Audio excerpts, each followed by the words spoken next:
Welcome to Too Many Games, where the more you play, the more you win. I'm your host, Chuck. With me, as always, is Travis. Hello. And let's jump into it. We're jumping into it. Jump to the line. No. Starting off strong. As always, we are always strong. We're stronger than the average bear. The average podcast. Do you know what limited run games is? Yes.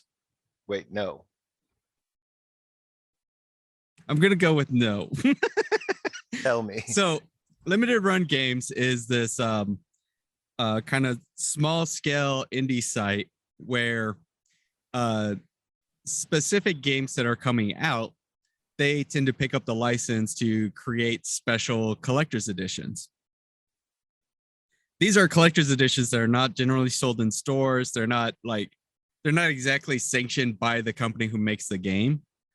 It's just this company kind of gets the license to basically act as a seller of the game. Plus, they put together their own little goodie bags that are special for the games. What you do is you pre-order it. So say a game is coming out this week. Well, they put together a special collector's box, and so you pre-order it. Well, you're not going to get it when the game launches. They're going to get all their pre-orders, and whenever the pre-order end date happens, then they'll kind of like buy just enough of the items they need in order to fulfill all the pre-orders, and then they'll ship them out. So it's like a 6 to 8 month turnaround on average. But these are, special goodies you can't get anywhere else. You'll never see this anywhere else. This is only available through this store. The exclusivity. So it kind of it's very dependent on how much you want that particular item. Okay. So right now they're running a special on there's a new Teenage Mutant Ninja Turtles game coming out called Shredder's Revenge. Hell yeah. So when you buy the big collector's box, you can get there's a fully illustrated and colored strategy guide. There's this little fighting diorama that you can put little pins on, so you can act out little fight scenes on it. Get the full game soundtrack on CD. You get a poster. You get this 80s style action figure that is fully boxed up and sealed, like it was from the 80s, Get these little patches that you can sew onto your jacket and stuff.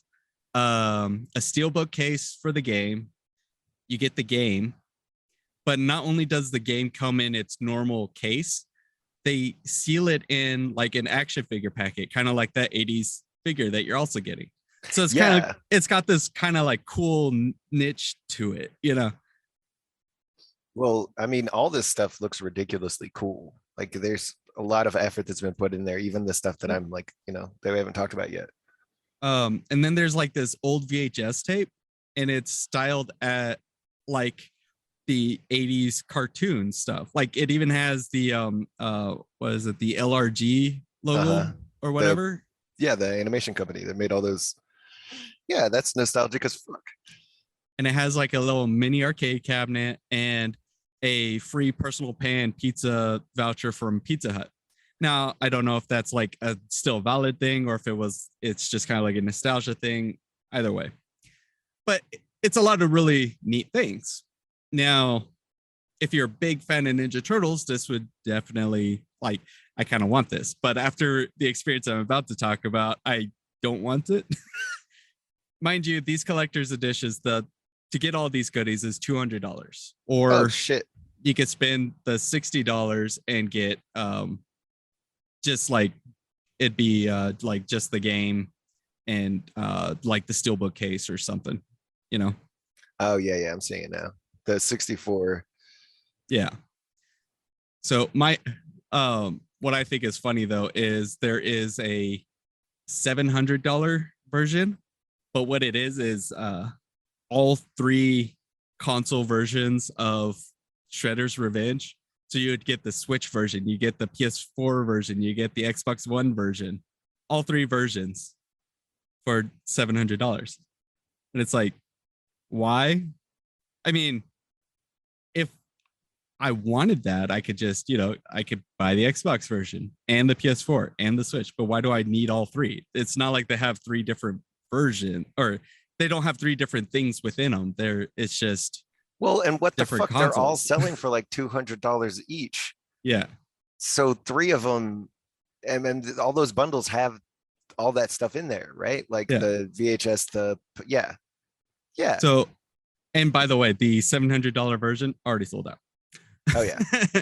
Yeah, no, it's gone. But it's kind of weird. It's like, okay, so that has nothing extra in it. It's literally the three different console versions of the game, each collector's edition of it. It's okay.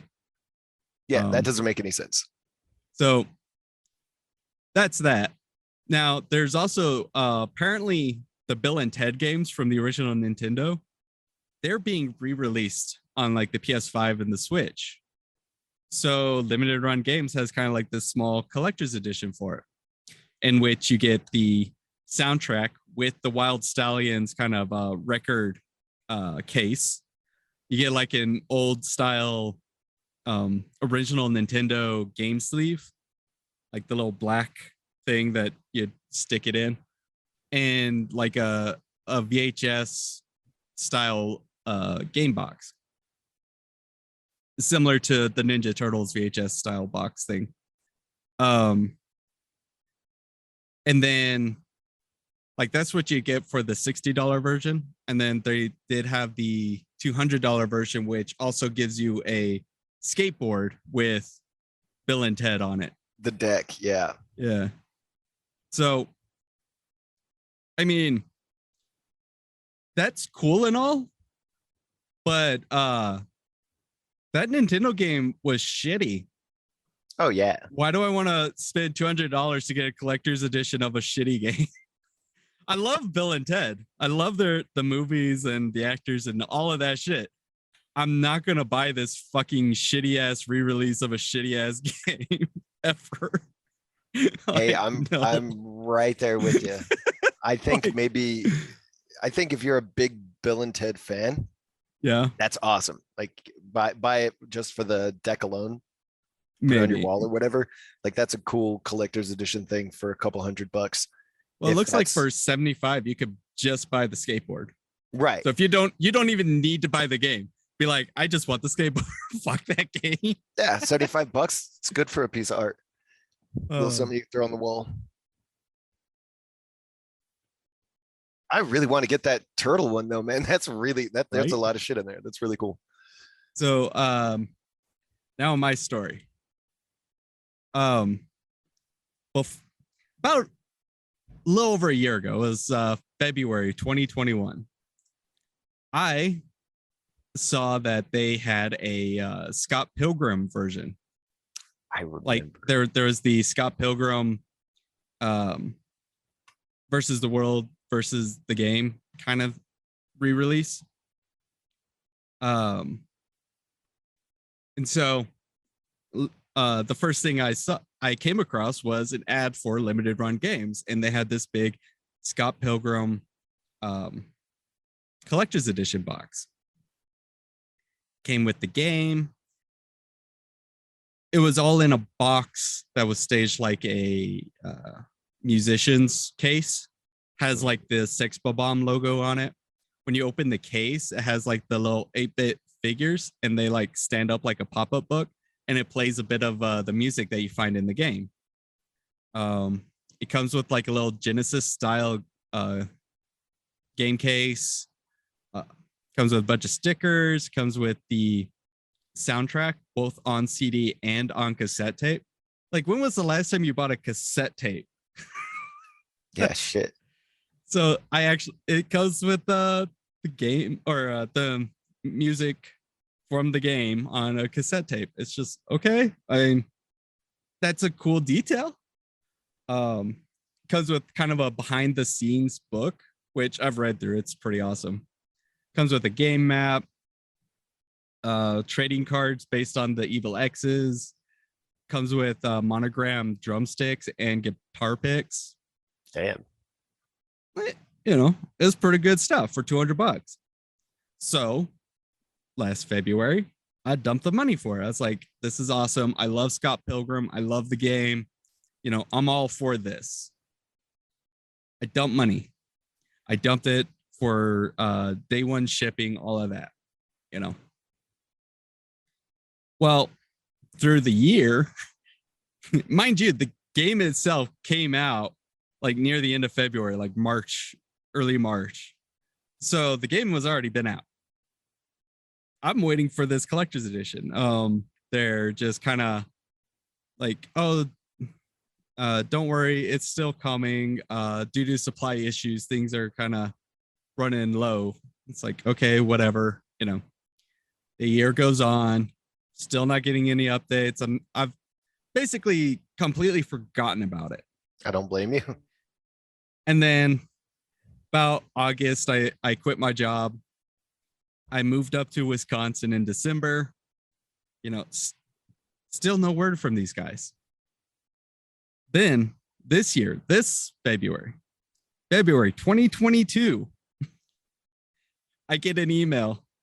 We've shipped out the collector's edition. It's on its way. Be there in 3 days. Wow. To your apartment that you no longer live at? Yeah. Like not even a warning. Not like, hey, the thing is going to ship out next week. Please update. Make sure your address is proper because Since it's been a year. I've completely forgot about this thing. And then it just kind of like pops up. It's like, oh, fuck. So that week was hell. I was calling limited run games, trying to get them to redirect the package. They don't have a call center, so you can only talk to them through email. And they only respond to email like after 48 hours, which doesn't really help me, does it? Wow. I try to contact UPS. Well, they will only let the shippers change the direction, because if the shipper denotes that there's a price value to the package, then only the shipper could change where the package is going. I don't understand their system, whatever. So the only other way around that is they have to go to the address that's on the package and fail to deliver. And then when it fails to deliver, they could give me a reference code. And I take that reference code and be like, hey, this package actually needs to go to this other address. And then they can send it to me. But for the initial delivery, they have to take it to that address. There's no way around that. I try calling like local UPS offices, be like, hey, this package is coming through your guys' office. Can you at least pull it off the truck and hold it at your location? They're like, no, we can't do that. It has to go to that address. Okay. I call the apartment complex. I was like, hey, they're going to be delivering this package to my old apartment, which is this address, this number, all of this stuff. And it's going to be there tomorrow. Can you please intercept the package? Or if the package gets delivered, can you like hold on to it and give me a call back? Something like that. Anything, like, Jesus. They're like, I bet we could do that, but you really need to contact UPS. Look, I've already talked to UPS. I'm telling you, I've talked to everyone I possibly could talk to at this point. I'm telling you what's going to happen tomorrow. That package is going to that address, and there is nothing I can do about it. Jesus. So they're like, yeah, we'll keep an eye out. Day comes and goes. It says package has been delivered. Like, okay. So like not even a failed delivery. They deliver the package. That means the UPS guy knocked on the door, somebody answered, and they just threw the package in their arms and walked off. Didn't check like who it was or anything. So I called the apartment back. I was like, hey, it looks like the package has been delivered. Can you go talk to that person? Because it has been delivered. they have my package. Can you go talk to that person and get my package back? They're like, yeah, we'll do that like in an hour or so. It's like, okay. Never hear from them again. And yeah, try calling them, and it's somebody different, like not the person I was talking to the couple days before. So it's like, okay. That person just quit their job instead of having to deal with that shit. They're like, oh fuck, it's Scott Pilgrim's Special Collector's Edition. Fuck this job. I'm gonna go home and play this. I'm out of here. Right. So I got on UPS. I was like, hey, you guys delivered the package wrong. You owe me $200. And they're like, well, we're gonna have to run an investigation. It's like, okay. So I go to Limited Run Games. I'm like, hey, UPS delivered the package wrong. They owe me $200. Or is there like some kind of refund system that you guys do, or a replacement system? And they said, well, it's kind of contingent on what they find out in their investigation. It's like, okay, whatever. You know, at this point, the $200 has been gone for over a year. I don't care about the money. Yeah. Like, yeah. It'd be nice to get the thing, but it's like issue's kind of moot. And the package, again, I'd forgotten about it until it was shipped anyway. So it's just like, I stressed myself to try to get it, but it's like, it's gone. It's been gone. You were dealing with a bunch of shit at that time too. So yeah. So I didn't think much of it. Couple months go by, and then one of the people at Limited Run Games sent me an email. They're like, hey, how's it going? How are you doing? Like, UPS still hasn't done their investigation. They still deliver my package to the wrong place, so I don't have my item. And you guys won't do anything unless the investigation is done. So I'm not really doing so hot. Thank you for asking. Right. They're like, oh, I'm going to push this up to my supervisor and see what we could do about this. All right, whatever.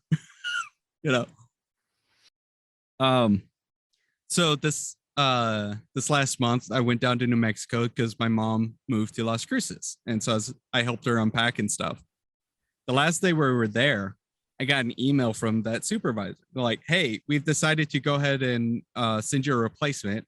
Go ahead and make sure your address is correct on your account page and everything, and we'll send you one.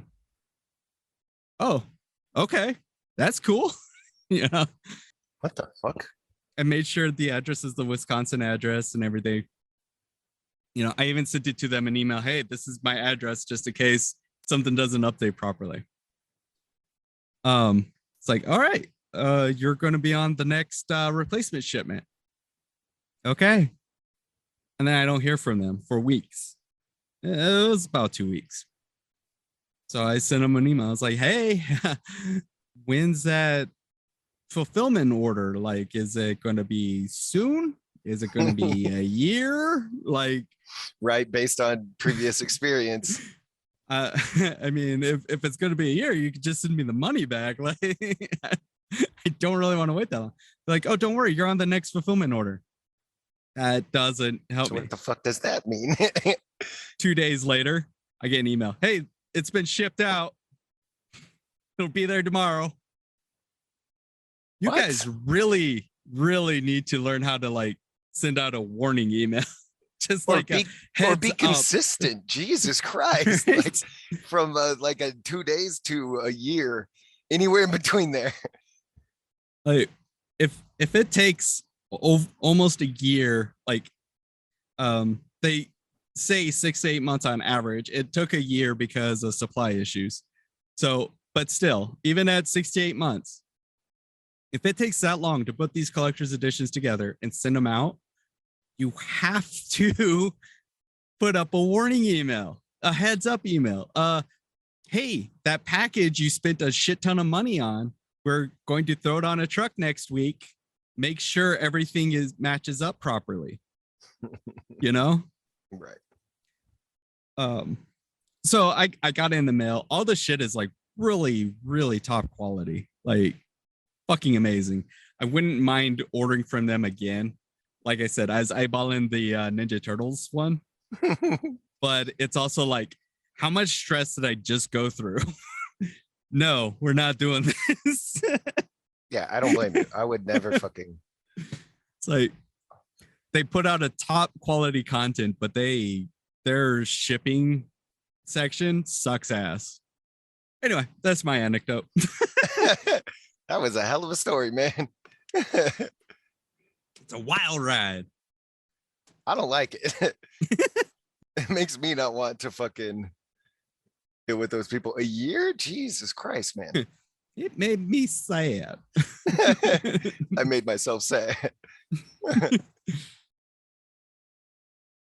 I am going to be talking about a game called Ragnarok Online.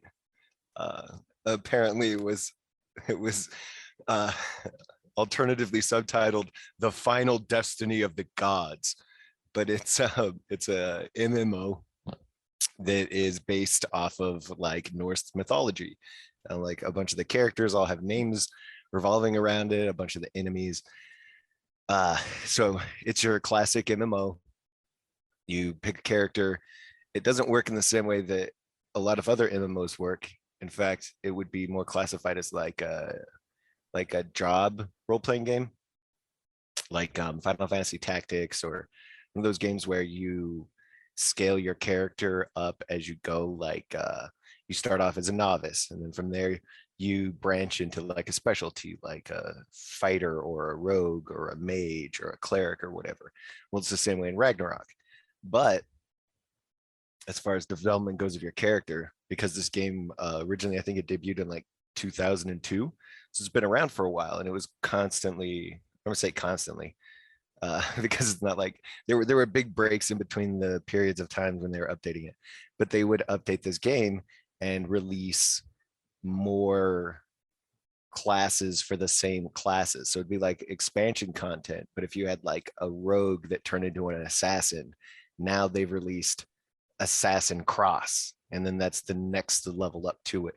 And there's a bunch of really specific intricacies because you have a base level and a job level, Yeah. like in a lot of those games, and your base level is like referring to all your stats, right? Like your strength, your dexterity, your constitution, all those normal things in an MMO, and you get to assign those every time you level up through your base level, right? But getting base level experience is harder than getting job level experience. Like you'll get more, but then it depends on what you're killing too, because different things give you different experiences, because this is an incredibly cryptic, difficult game with just tons and tons and tons of content that's been slowly released for like 20 years.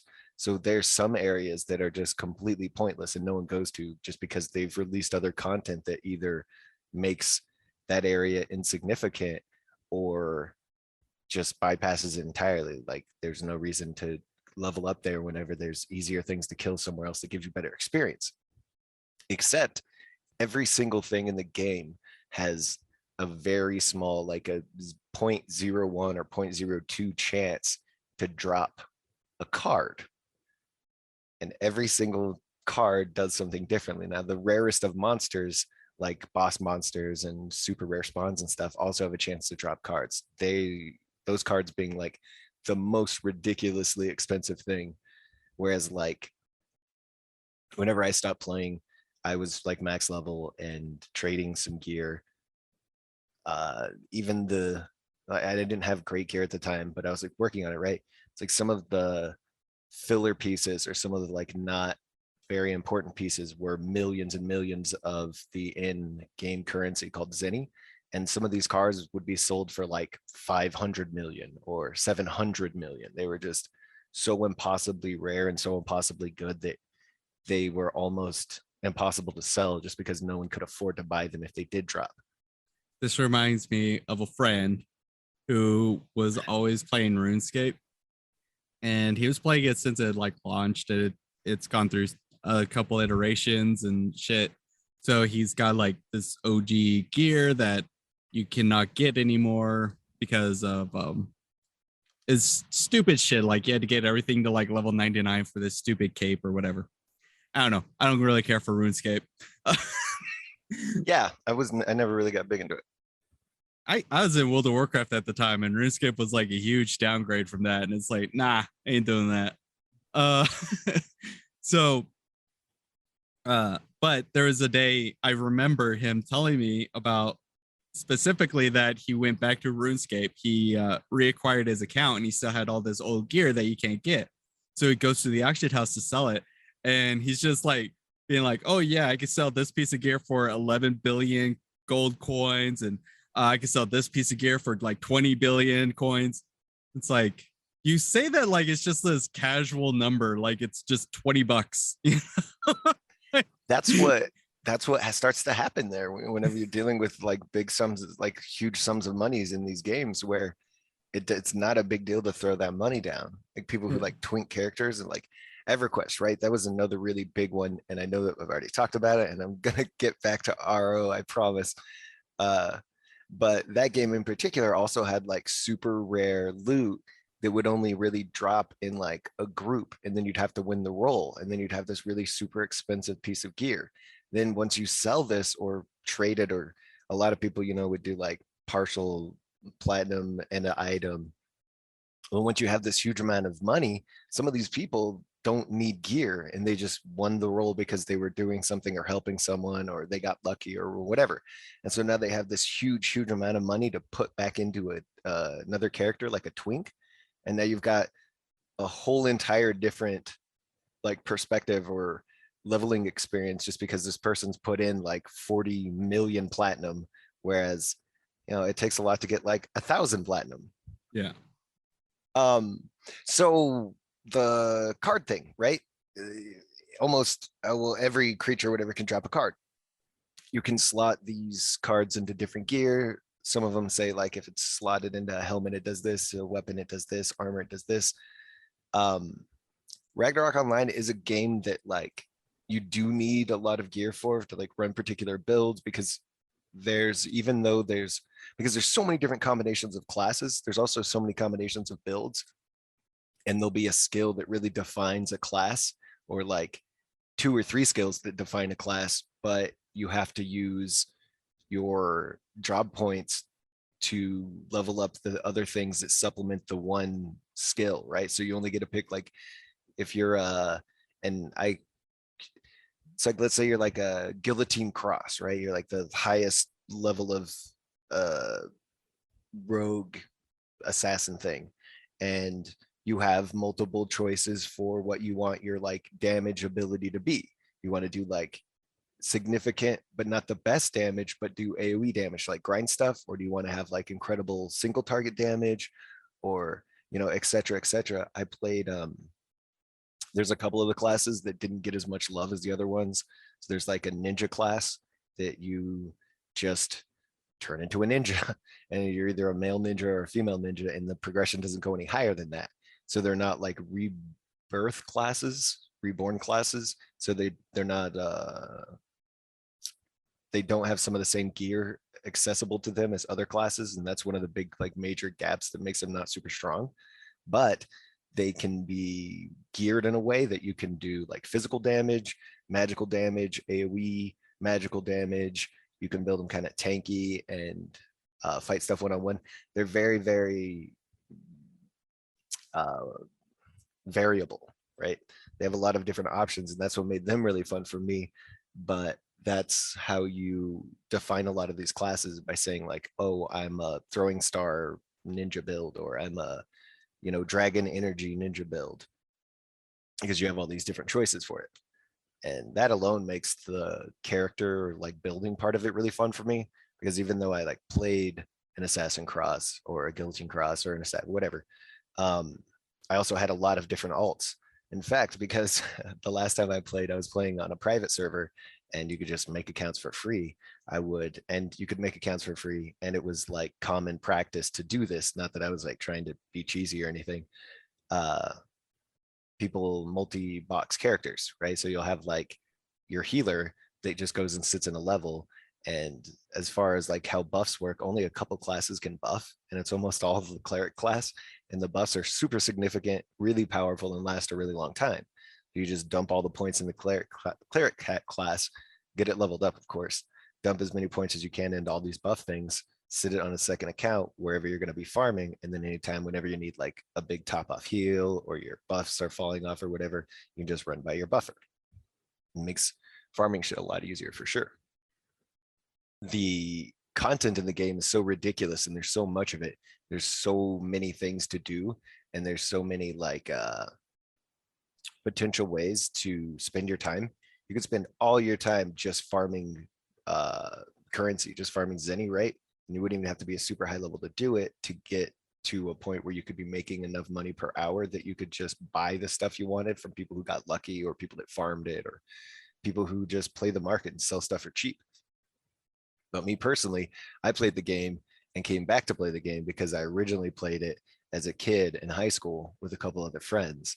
And for me, because I was young whenever I did, I never really got to like chew the game up. You know, for me, it was like everything was a mystery and I didn't know anything. I was a dumbass kid. And going back to it as an adult on a private server, like I was talking about, you know, I had a second account. There's a lot of daily locked instance stuff that, you know, it's 24-hour lockout. I was like keeping those on cooldown just for the like farming opportunities and stuff. Some of them dropped. It was actually a really cool concept. There was one entire dungeon or like a raid scenario or lockout or whatever that was completely soloable from like a pretty early on, not pretty early on point, but completely soloable with bad gear at maximum level. But it just dropped tons and tons and tons of buff food. It's like you didn't have to farm anything. You just did that. It took like 22 minutes or something. So you just watch something, do your buff food run or whatever. And then even if you weren't raiding or even if you weren't using the food, because there wasn't really raids necessarily, there'd just be like boss hunting parties, which I mean, that sounds funny because there's parties and other things, but just like a party, you'd all just come hang out and use items like a stick, right? You have this dead branch and you can use this dead branch and it'll randomly spawn a boss. And so if you have a bunch of people, you know, working together, you just spawn these guys. You say, you know, everybody come bring your sticks. And then you'll go to some quiet, secluded place where nothing else will bother you and go fuck up a bunch of bosses for the chance to get a card or some gear. Because gear in that game worked in a really, really weird way where sometimes just getting like your most basic weapon, like a spear, your most basic spear, you can just buy it from a vendor or find it commonly dropped from an enemy. But the reason why you use it is because it has 4 slots. And those 4 slots make that spear, that basic spear, so much better than like a magical spear or like a much higher level spear. It's because you can mod it so heavily with really good cards. Then there'd be other classes that didn't have that same advantage. And there was no good like slot basic weapons for them. And so you'd have to spend a lot of time like finding. And so that was one of the issues as a kid is like, I didn't know any of this shit, right? Like I didn't know how to play the game. I didn't know what the fuck it was. There's another mechanic. And if I went through and talked about all these mechanics, or everything available in this game, it would just go on forever and ever and ever. But there's a mechanic called refining, and refining, you have to use another in-game material. It's like a refining blacksmithing thing, depending on the quality of the item and how much you're trying to refine it. But everything can go from unrefined, like +0 to +10, right?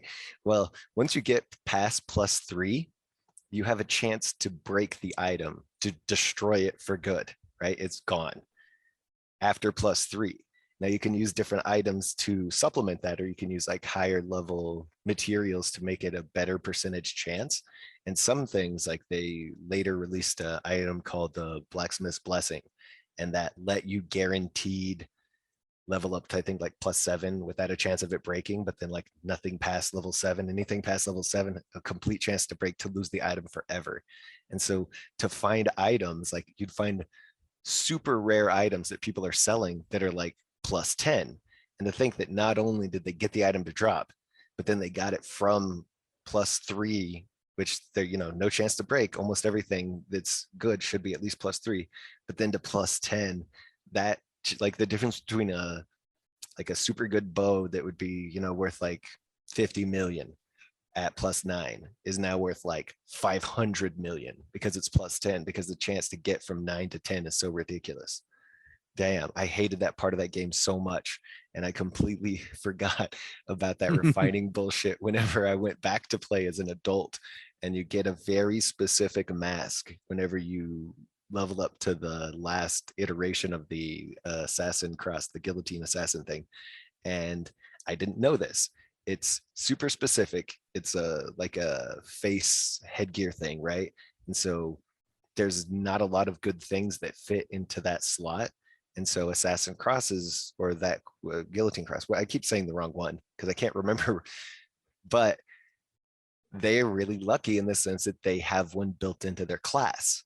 Well, I it didn't even cross my mind whenever I was doing it. Like I thought the refine rate was like +5 or +6 before it had a chance to break. And the very first time I was upgrading all my gear, I had just spent a bunch of money. I was super hyped. It was super late at night and I was upgrading everything. Well, I started with that fucking mask and it broke the very first time I tried to increase it from +3 to +4 and it disappeared. And the only way to get another one is to make a new character. That's just it. It was just so fucking disappointing. I took a big break from that game at that point, and I've come back multiple times because it is super fun. And I did put a lot of time and effort into. So that's a game where, like, I always liked in EverQuest where you had all these different like utility items, right? Like if you were a spellcaster, you almost didn't need any utility items because you could cast spells and you had some kind of iteration of all these like gate. Gate is the best example. Gating is like hearthing in WoW, right? It takes you back to where you're bound. Well, only casters could gate. If you're melee, you can't gate. You can't hearth. You're just running wherever you're running, or got legs, don't you? Exactly. Don't you all have phones? Uh, so huge pain in the ass. Well, there were items that were consumable, unfortunately, but there were items that let you gate. So that's like impossibly useful, right? Same as with like necromancers and shadow knights. They had this circlet and it lets you cast invisibility, but it's like the necromancer version of it, which I can't remember the name. It doesn't matter. The difference is because you could already cast a spell. The difference is this one's instacast, so you can instantly go invisible, and that like gives you so many options in the game. Well, that's what I really liked about Ragnarok Online as well, as you had all these different supplement items. Like one of my supplement items in that game was like a random bracer that I found, but it had a slot in it. And I had bought a card that lets you teleport randomly, but you could teleport randomly with an item. It just every time you used it, you consumed it. It wasn't very expensive and it wasn't the cost of it. It was just I could only carry 99 of them. So if I went to go farm something somewhere and I was teleporting all around the map looking for things to kill, I could only stay there until I hit teleport randomly 99 times. And 99 seems like a big number, but whenever you're doing something for hours in a fucking video game or whatever, 99 is not very much. Or Right. at least it gives you that stopping point. So you're like, oh, fuck, I finally got in my groove. I'm watching my show. Now I got to go back and buy more fucking fly wings. Well, I had a little fucking item that gave me unlimited teleports. And just that alone, like that, the ability to like love your character more and do things that were like quality of life. Like mounts existed in that game, but it was really specific to get them. And a lot of the times, like you had to pay based on what the server was and stuff, but you could get mounts. I also had a mount. All in all, though, the game itself is still being like supported by fuck, what was the name of the company? Gravity. It's still being maintained by the original company Gravity, so you can like I think it's supported on Steam now too. They also like released like a manga with it, I think.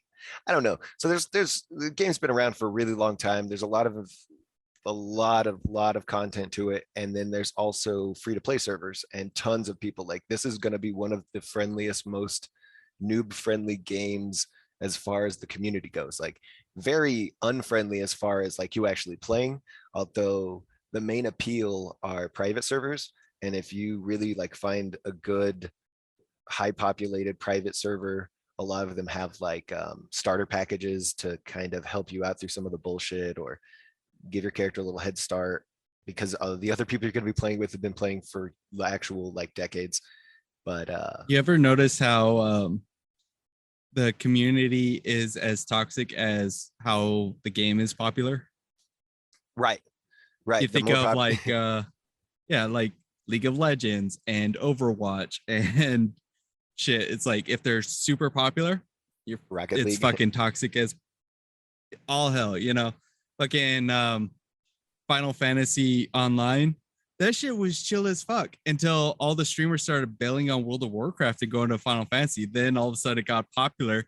That community turned real fast. Mhm. Everybody got super toxic. No, I mean it's the exact same way with these old MMOs I like to play, like EverQuest on private servers. Everyone was so friendly and so helpful. Like I had people going so far out of their way to like reintegrate me with the game and just giving me gear and just like it's yours, like take it.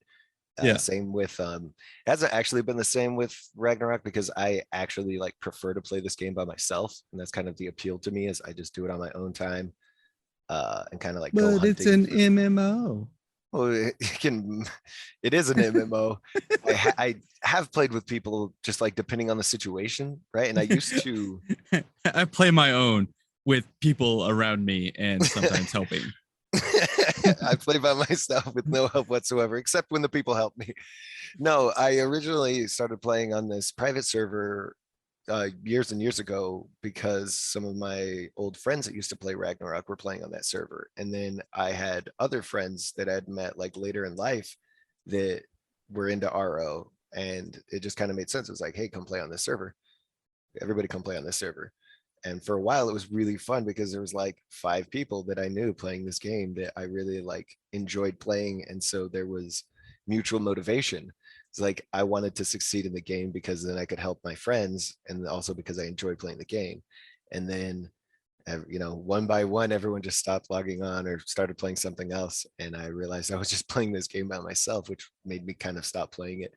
Or, like I said, doing a lot of that like solo things that I didn't have an opportunity to do before. Anyways, awesome game. I can't believe I haven't talked about it before. This is one of those like big nostalgia bombs for me. And you should give it a shot. It's free to play. Rating? That's a tough one because I want to personally rate it just 9 Seraphs out of 10, 9 Valkyries out of 10, right? Okay. Super high up there. There's some very annoying things about the game, but the nostalgia filter is so strong with me that I just believe this is an amazing game. But also, every recommendation I've ever given is like, I'm not talking about games I don't like, so it seems silly to whatever. Fantastic game. Play it. What do you got? Very good. My game this week is Deathloop.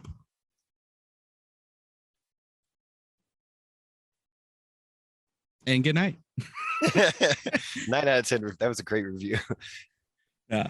So Deathloop, it came out just a couple came out like last year, at the end of last year.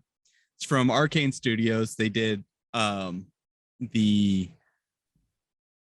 Dishonored games and Prey, the Prey remake, the not so good Prey remake, the Prey remake that I hate and they never should have made it. And it's technically not Prey because Prey is a game where you play as a Native American who gets abducted by aliens, and it's really cool.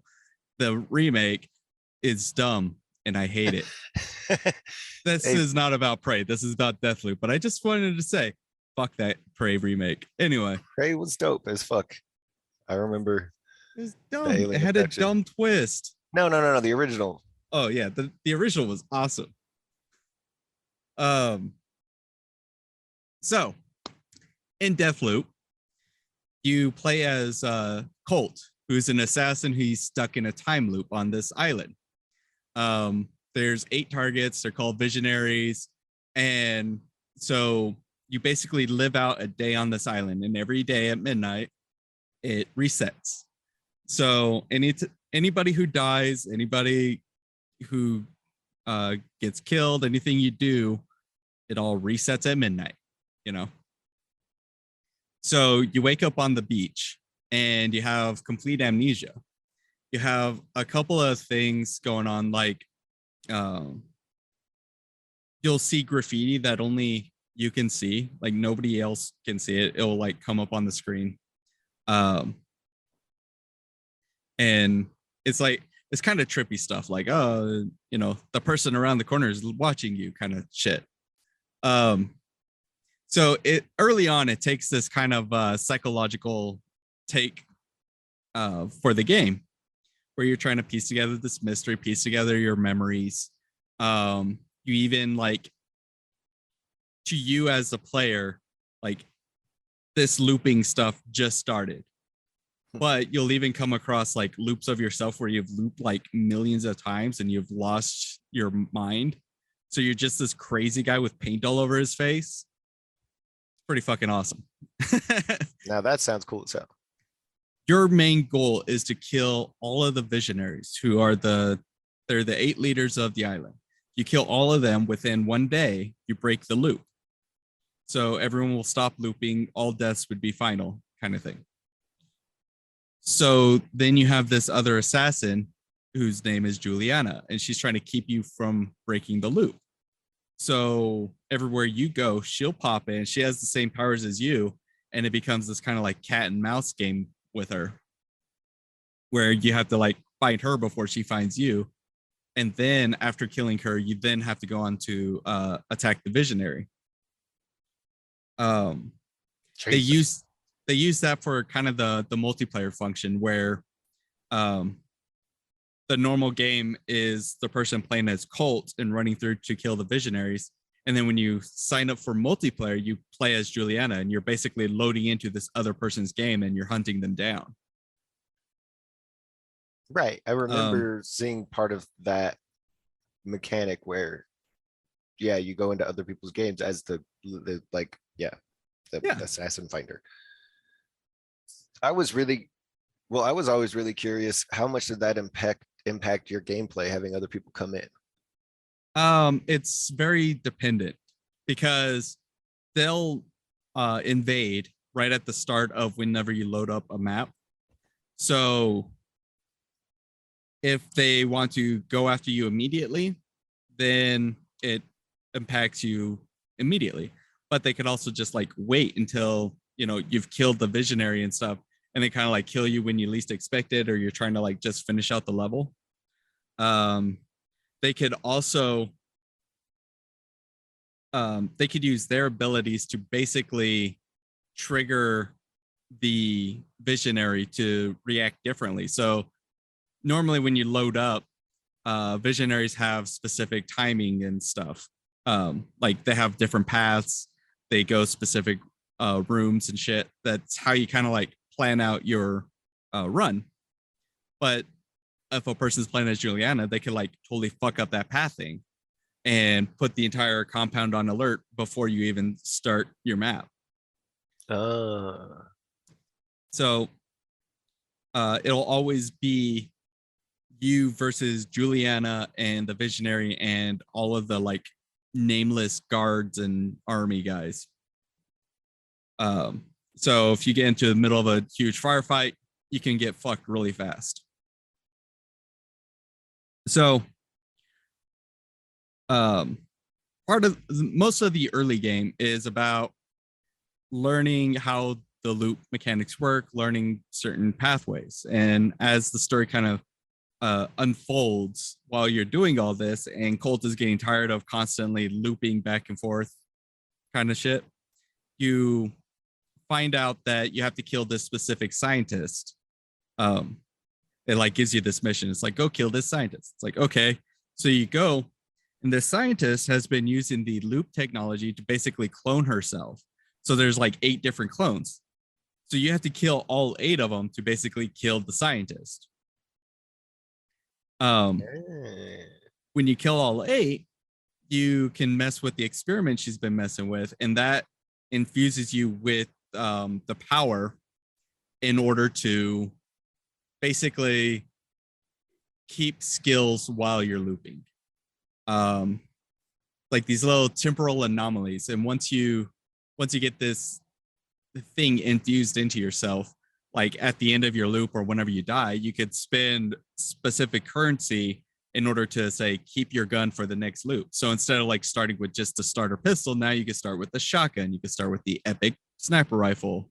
You know, you can start with certain abilities and shit that you pick up along the way.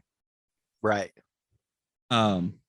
So once that happens, then the game changes to finding the better guns and figuring out what everybody's path is and grinding out this currency. So you'll get like there's this whole quest tree where it's there's different sections of like if you want to go for guns, here's a tree of different stuff to do in order to get this gun. Or if you want to go straight for visionaries, here's a tree to go for visionaries. And each of the visionaries has a different special ability that you can unlock once you kill them. Again, once you collect it, you then still have to spend the currency in order to save it for every loop. So with that all said, well, how does the day progress? Well, there's like 5 different parts of the map, and there's 5 different times of the day. So you could each part of the map you can play on each different part of the day. But once you've progressed past that part, you can't play that again, until the next loop. So it's like if you go to Up Dam in the morning, well, whatever you do there carries throughout the rest of the day. So if you killed everyone in Up Dam, like even the visionaries and stuff, there's nothing else to do there the rest of the day until it loops again. So then once you kind of like start learning where all the visionaries are each day, you could be like, okay, well, there's 3 visionaries at Up Dam in the morning, and then there's 2 visionaries at this other place in the afternoon. So if I plan my route right, then that gives me 5 between those 2 spots immediately. So then that means I only need to kill 3 more in order to end the loop. So where's the other 3 going to be the rest of the day? Once you figure it all out, then the game basically tells you, okay, now do a perfect run, which is basically kill all 8 in one day. And it'll give you a list of objectives to follow. So it will tell you, go to Up Dam in the morning and flip this switch and kill these 2 visionaries. Then go to this place in the at noon and flip these other switches and shit. But you have to like find out all this shit first, and then it'll give you the list. Damn. Once you finish the loop, then you're basically given the choice, because the last visionary is Juliana or yourself. So it kind of that's kind of the twist. There's story content that's a twist. I don't want to really spoil it. It's kind of a short game, which sucks for it being premium price tag. But so you basically it's one of those, you kill yourself, you start the loop back over again. But if you kill Juliana, you end the loop permanently and you figure out what to do next. And it kind of like ends on a cliffhanger in that way. So here's the thing. Juliana, when she invades, that's whoever's playing as her, you also have a different kind of level up system. You have different kinds of gears you can unlock, powers you can unlock and stuff. But if Colt kills her, he could get those items immediately. So you can, how it happened to me, I don't know if you can do it anymore because I played it on launch, mind you. Somebody was really bad as Juliana, and I shot her in the face with a shotgun. And so I got a bunch of really high-end equipment immediately. Right? So I was pretty much set the rest of the game because I wasn't like struggling with low quality weapons. Now, there's different qualities of weapons. There's, the gray quality, blue quality, purple quality, orange quality. Orange being the best, gray being the worst. And the reason there's a worst to best system is unless you have the top end of these weapons, they have a chance to jam. So if you're running around with a gray quality pistol and you're just blasting away, it could jam on you. But if you have the purple quality, it'll never jam. Right. It better not. It's purple. Right. It's like, it's a really cool mechanic, but once you get to a certain part of the game, it's completely unused because you'll have all purple weapons. So you'll never experience that mechanic ever again. So the only thing I don't like about that is the fact that there's a way to just bypass it like you did. But I think it's really interesting too, because then you'll have this moment where you think back finally like, oh wow. You'll be like, oh wow, I haven't had a gun jam for, an hour and a half. And then you think, and you're like, look, and you're like, oh shit, I have, all epic whatever. And then you get that really, you get that feeling of achievement from video game. I mean, I platinumed this game. And so I spent, I want to say it took me like 30 hours to platinum it fully. Oh shit. Now, after about 10 hours, I had pretty much full epic. So that's like 20 hours of never having to worry about my gun jam. And it's like, it's really only unless I, like just now, it's like I completely forgot about that mechanic until I read it on the Wikipedia that's a possibility. It's like, oh yeah, that is a fucking thing, But it's so weird that you would program this thing to happen and then have it not be a thing anymore for the majority of the game. Yeah, I still like a 1% chance, infinitely smaller, but a still real chance. But then, we go back to your earlier outburst of it better not damn well jam. It's fucking purple. Oh yeah, that's the other part too. And it's like, then I'm sure you'd be saying the other thing. I don't know, maybe if there was like a quality meter, because the other thing is once you spend the currency to permanently unlock these weapons, you don't have any need for currency anymore either. So maybe put like a degradation system in it to where you also have to spend the currency to keep your weapons in top quality condition, and that even if it's a purple, if it's a low quality condition, then it'll still jam on you, Right. That'd be the safest way I could think of it. I don't know. Well, I just know that if it was the other way around, then that'd be what this conversation would be about. It's like, well, I had a fucking,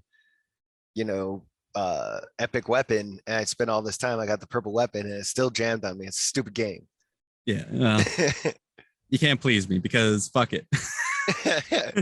One of the interesting things is the Juliana conflict. It's like it's a neat way of putting in PvP in a game where both sides are equally overpowered in their own way. Like Colt, he has two respawns. He basically, it's like two Mario lives, So 2 chances to come back before your run is completely dead.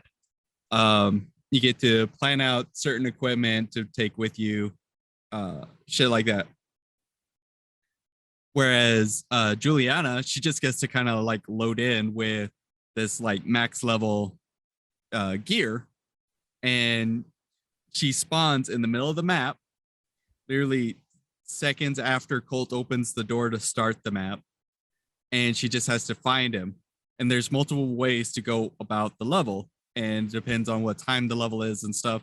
So it's just kind of when you start as Juliana, you have to figure out where he is first, before fighting him. And so early on, I'm playing as Colt. I'm doing all this shit. Juliana keeps invading me. There's a whole bunch of funny instances. Like I had there's these dual pistols, which alternate fire is you could put them together and they kind of like turn into a little mini assault rifle. There's a shotgun that I had. I put in a bunch of modifiers in so that it reloads instantly. So it's just kind of like it's a single shot shotgun where you have to reload it after every shot, but I made it super fast to reload, so it's just insanely fast. Pop, pop, pop, pop, pop. You know? There's a rifle, a single bolt rifle that didn't have a scope on it, but it had explosive rounds. Oh no. And then there's like a little nail gun that I use for a silenced weapon. Now that's pretty funny. So I mean, that's like my basic loadout. So every time Juliana would show up, it was always like, okay, well, I'll turn myself invisible, and my invisible power up, I have like an extra thing on it so that if I don't move, it doesn't drain any of my power. So I'll just sit permanent there. Invisibility if you don't move. And I'll make this Juliana impatient. And then she's just running around, jumping around, you know, doing rabbit hops and shit. And as soon as she gets close, I just start unloading with my shotgun. She tries to jump away. I pull out my explosive rounds rifle, you know, shit So like would you that. like go make a sandwich or something and just fuck off? Or are you waiting for her? Oh, I mean, we've talked before. I hate PvP. So basically, anytime anyone has like a reason to PvP, I just, you know, want to waste their fucking time. Oh, I know. But there was this one time, there's this part of Updam where basically Updam has this kind of underground nuclear facility, and in front of it is a bunch of guards, and between all of the packs of guards is a bunch of laser mines. So yeah, laser mines, bitch. I would learn the path of the laser mines. I'd get up above them, go invisible, and I'd just sit there and wait for Juliana. Juliana would always come by and start like jumping around and shit because she has to jump to avoid the mines. And well, this one time she just wasn't showing up. It's like, well, what the fuck? Where is she? You know, I'm starting to get bored. I'm starting to get impatient. You know, I'm like, well, fuck this then. And so I just stand up to go move. She was literally sitting on the rock right above me. No. She finally sees me move. She jumps down to like shoot me in the face, and I immediately swing up and headshot her with the shotgun. She's to death. Game over. Like, all right, well, that's a thing, you know. Oh, that poor bitch. Well, I'm killing a lot of Julianas by the time I'm done with Colt. You know, it's like, it's insane how many, like, one of the reasons I hate PvP is because I'm really bad at it, because people learn like all the different gimmicks and shit and how to like glitch out a system, you know. I don't spend that much time on it. I kind of like, I play the game as is. I don't try to like glitch through walls or any of that fucking shit. But there's people who do, and there's people who do that and then take that to the multiplayer and use that to get the drop on people.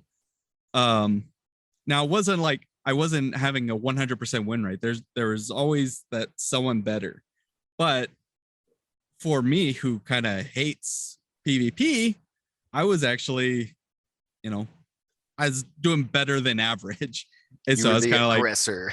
Yeah, I was like, I was kind of getting excited. I was like, yeah, come on, Juliana, come fuck with me, you know. The hunted has become the hunter. Yeah. So I'm like, you know, I I got some big brass balls by the time I finished the story. And then it's like, you finish the story, I have all the platinums that are attributed to Colt, or I mean all the trophies attributed to Colt, and it's like I only need 2 platinums to or 2 trophies to get the platinum for PlayStation. Both of them are with the multiplayer. One is playing as Juliana, kill Colt all 3 times, and the other is like playing as Juliana, like get to level 10 or something stupid. Like, okay, well, I'll just knock those out real quick. So I load in as Juliana. Immediately I understand why I was always getting the jump on Juliana's. The server matching sucked. It Oh was no. bad. Oh no. Like, I mean, at this time, I had amazing internet, fucking 500 download, unlimited upload. Like, I had Yeah, a good amazing connection. shit. I'm loading into these people's matches. I'm lagging everywhere because it's um player side hosted. So whoever's playing as Colt is hosting the server. Oh no. Oh my god, that is the worst way you could do server matchmaking. No kidding. No wonder you were destroying. You were just playing against laggers all the time. It's like way to bust my sales, I was like, Yeah, I way to was take the feeling good. wind out of your sails. I was Shit. like, oh man, I'm like doing so good on this game and shit. And then it's like, oh, this game is just so bad that nobody else could really fight me. Like 1 in 10 people could like go toe to toe against me. But that said, it's also very interesting because of how much I had to play against the Juliana as Colt. And there's certain ways people play as Juliana.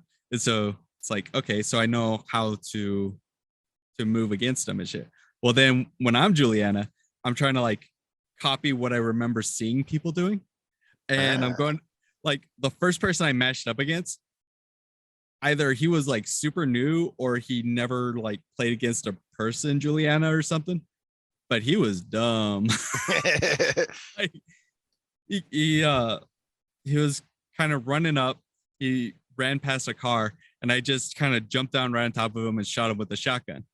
And then whenever he died, all I did was take a couple steps, crouch down behind the car. He ran the exact same place to like recollect his inventory. And I just swung out from the car, shot him in the face. And then I went to the door that he came out of twice, and I just crouched down next to that door.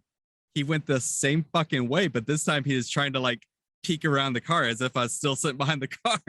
So I shot him with the shotgun. Him in the back. Yeah. God it's like, oh my god, dude. And I got that trophy. Ended up getting the platinum. And then I was like, all right, well, I'm done with this game. Yeah. It took way too long to basically reach the end because at a certain point, it's literally just playing the same thing over and over and over and over. So yeah, it's a loop. Once you learn where everything's at, and then you're just trying to figure out how to do the perfect loop. I mean, you've basically gotten to the point of just sprinting through the game. Like you don't care about getting alerted, you don't care about any of this other shit. You're just sprinting through the game, shooting everybody in your way. And I don't know, it wasn't worth $70, honestly, for how much of the stuff was just kind of repeating itself, and the fact that the servers didn't really work or anything. It wasn't worth 70. $30-$40 max. God, no kidding. I would play it just for that $30 price point, just to fuck around. If this thing is on the Xbox Game Pass, play it on that. Like that's a great Xbox Game Pass game, but don't fucking spend $70 for it. So, I mean, as far as the game itself goes, I give this 3 loops until my patience is out. That's my rating. That's a great rating. I didn't exactly hate the game. I just hated how people overblowing how good it is, Right. I feel like a game got hyped a lot. Thank you for listening. You can check us out on Spotify, Google Play, Apple iTunes, plenty of other streaming services. You can check us out on Patreon. We have a Patreon for $3 a month. You get access to the extended versions of our episodes. Because we stick to an hour for Spotify and the others, but we can talk for an hour and a half to 2 hours long. Oh, so yeah. If you want extra content, there you go. You could check us out on Twitter at Too Many Games 2. Send us questions, feedbacks, whatevers. Good night, everyone. Good night.